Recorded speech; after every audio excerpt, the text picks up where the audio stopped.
Amados irmãos, amadas irmãs, celebrando o dia de São Vicente de Paulo, né, vamos falar um pouquinho, fugindo um pouco daquilo que a gente normalmente fala, somente a parte biográfica, que eu falarei em outro momento. Eu gostaria de falar para vocês sobre as virtudes vicentinas, as virtudes de São Vicente de Paulo. Elas foram apresentadas por São Vicente como faculdades da alma de toda a congregação. As cinco pedras de Davi, com as quais, em nome do Senhor dos Exércitos, venceremos o infernal Golias. Né? São Vicente nos fala essa expressão. Conhecer as 5 virtudes vicentinas é essencial para aqueles que desejam trilhar o caminho espiritual de São Vicente de Paulo, a partir da leitura e a vivência das máximas do Evangelho. São Vicente selecionou 5 virtudes que devem emoldurar o caráter daqueles que desejam trabalhar na evangelização dos pobres, através do carisma vicentino. No caso, quais são as virtudes vicentinas? Simplicidade, humildade, mortificação, mansidão e zelo apostólico. Sobre a simplicidade. Para São Vicente, a simplicidade educa-nos na capacidade de desenvolver os valores da verdade, da sinceridade e da transparência. Por esta virtude, somos chamados a ser simples. Assim expressa numa carta a Francisco de Codré, em 6 de novembro de 1634. Você sabe que a bondade de seu coração me deu, graças a Deus, a liberdade de lhe falar com toda a confiança e sem nada lhe ocultar. Creio que sabe disso pela minha conduta com você, Jesus meu Deus. Terei que reconhecer com pena algo do que disse ou fiz contra a santa simplicidade? Deus me guarde, Padre, de agir assim com alguém. É a virtude que mais aprecio e na qual ponho mais atenção em meu proceder. Segundo creio, se me é permitido dizê-lo, diria que obtive alguns progressos na vida desta virtude, pela misericórdia de Deus. Pelo que se refere a mim, não sei, mas parece-me que Deus me deu um gosto tão grande pela simplicidade, que eu chamo meu Evangelho. Sinto uma devoção especial e consolo ao dizer as coisas como são. O missionário, à imitação de Cristo, deve ser simples. Nos seus discursos, se quer que o povo entenda quando anuncia a palavra de Deus.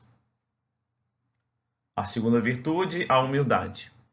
É a virtude que é essencial à missão vicentina. É aquela que torna capaz de reconhecer e admitir nossas fraquezas e limitações, confiando desta forma mais em Deus. É a virtude que permite aos pobres aproximar-se de nós, é a virtude que nos ajuda a ver que todos somos iguais aos olhos de Deus. Escreve a Fermanger, a 8 de março de 1658. Não digamos, eu fiz tal ato bom, porque devemos fazer tudo em nome de nosso Senhor Jesus Cristo. Tenha muito cuidado em nada atribuir a si mesmo, se fizer assim, comete latrocínio e causa injúria a Deus, que é o único autor de todo o bem. Escreve a Santiago Pesnelli a 15 de outubro de 1658. Em uma carta a Carlos Nacar, de 22 de março de 1648, escreve falando sobre a graça da vocação. Somente a humildade é capaz de receber esta graça. A ela deve seguir um total abandono de tudo o que você é e de tudo o que poderia ser, junto com uma suprema confiança no soberano Criador. Concede-nos que a humildade seja a virtude característica da missão. Ó virtude santa, como sois bela, ó pequena companhia, como sois digna de amor, se recebeis a graça de Deus. É também a virtude característica da filha da caridade. É a virtude de Jesus Cristo, a virtude de sua Santa Mãe. A virtude dos maiores santos e, finalmente, é a virtude dos missionários. Que será da companhia de se viveis em humildade. Fareis esta pequena companhia um paraíso, e as pessoas dirão que este é um dos grupos mais felizes do mundo. Nossa finalidade são os pobres, a gente vulgar do povo, se não nos acomodamos a eles. Não os poderemos servir em nada. O meio pelo qual podemos tornar-nos úteis é a humildade, porque a humildade faz com que nos aniquilemos. Já é algo que alguém se afeiçoe particularmente a este desprezo de si mesmo, porém não basta. É necessário afeiçoar-se também ao desprezo pela companhia. Não basta que aceitemos as humilhações, cada qual em particular.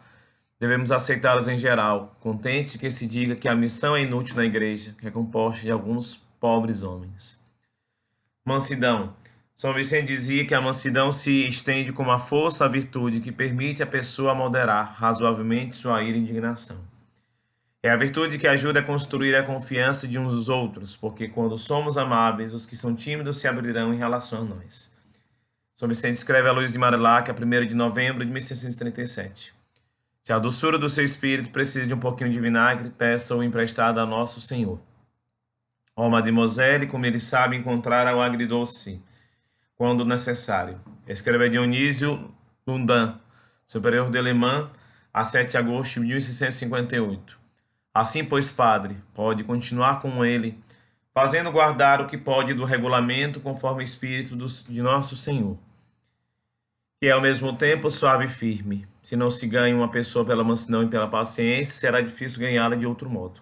Não há pessoas mais constantes e mais firmes no bem do que os que são mansos e pacíficos. Pelo contrário, os que se deixam levar pela cólera e pela paixão dos desejos irascíveis são geralmente muito inconstantes, porque agem pelos ímpetos e impulsos.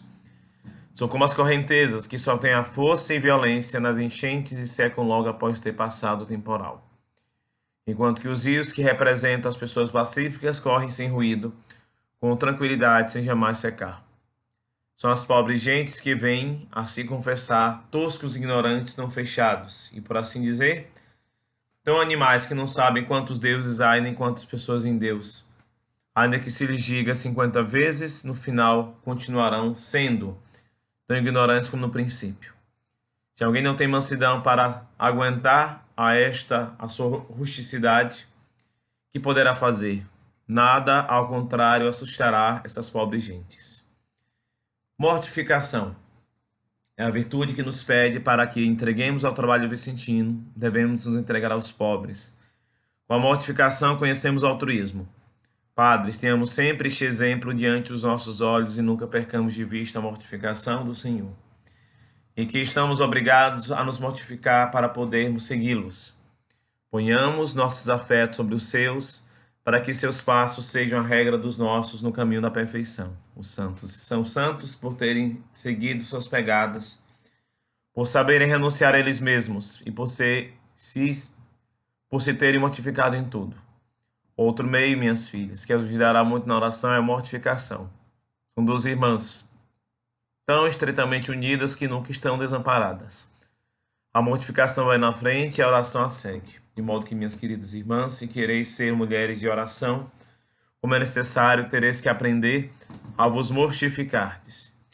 Em relação ao que você me propôs a respeito de trabalhar seriamente para mortificar o juízo e a vontade dos seminaristas, escreve São Vicente a Pedro de Beaumont. Dir-lhe-ei, Senhor, que isto não se pode fazer de uma vez, mas pouco a pouco, mansidão e paciência. A mortificação, como as outras virtudes, só se adquire por meio de atos repetidos. E a última virtude, o zelo, pode ser identificado como a paixão pela humanidade. É a paixão de Jesus pela humanidade, em especial pelo pobre. O zelo é a virtude missionária, pois expressa a vontade de evangelizar independente das circunstâncias. Peçamos a Deus que dê acompanhe esse espírito e esse coração que nos faz ir a qualquer parte. Esse coração do Filho de Deus, coração de nosso Senhor que nos dispõe a ir como ele iria e como teria ido se sua sabedoria eterna tivesse achado conveniente ir para trabalhar pela conversão das pobres nações. Para isso ele anunciou seus apóstolos e nos envia como eles para levar seu fogo a todas as partes. Vejam, meus padres e irmãos, devemos ter em nosso interior esta disposição e até este desejo de sofrer por Deus e pelo próximo, de nos consumirmos por eles. Ó, quão felizes aqueles aos quais Deus concede estas disposições e desejos. Sim, padres, é preciso que nos ponhamos totalmente a serviço de Deus e a serviço do povo. Temos de nos entregar a Deus para isto, consumirmos-nos por isto, dar nossas vidas por isto, despojarmos-nos para nos revestirmos de novo. Ao menos querer estar nesta disposição, se esta ainda não a temos. Estar dispostos e preparados para ir aonde Deus quer, seja as Índias ou em outra parte. Numa palavra, expormos-nos voluntariamente ao serviço do próximo, a fim de dilatar o reino de Cristo nas almas. Eu mesmo, embora já seja velho de idade, não deixe de ter dentro de mim esta disposição, e estou inclusive disposto a ir às Índias para lhe ganhar almas para Deus, mesmo que tenha de morrer no caminho ou no navio. Insiste com Luiz de Marilac. Tenha cuidado de conservar sua saúde por amor ao nosso Senhor e de seus pobres membros, e evite trabalhar demasiado. É uma astúcia do diabo que engana muitas almas boas, levando-as a fazer mais do que podem, para que logo não possam fazer nada. Então, vendo as virtudes de São Vicente, possamos pedir a bênção de Deus, que Deus nos conceda a graça de vivermos a virtude do santo da caridade, do apóstolo da caridade. O Senhor esteja convosco, Ele está no meio de nós. Por intercessão de São Vicente de Paulo, desça sobre cada um de nós a bênção de Deus Todo-Poderoso, Ele que é Pai, Filho e Espírito Santo. Amém. Permanecemos em paz e o Senhor nos acompanhe. Demos graças a Deus.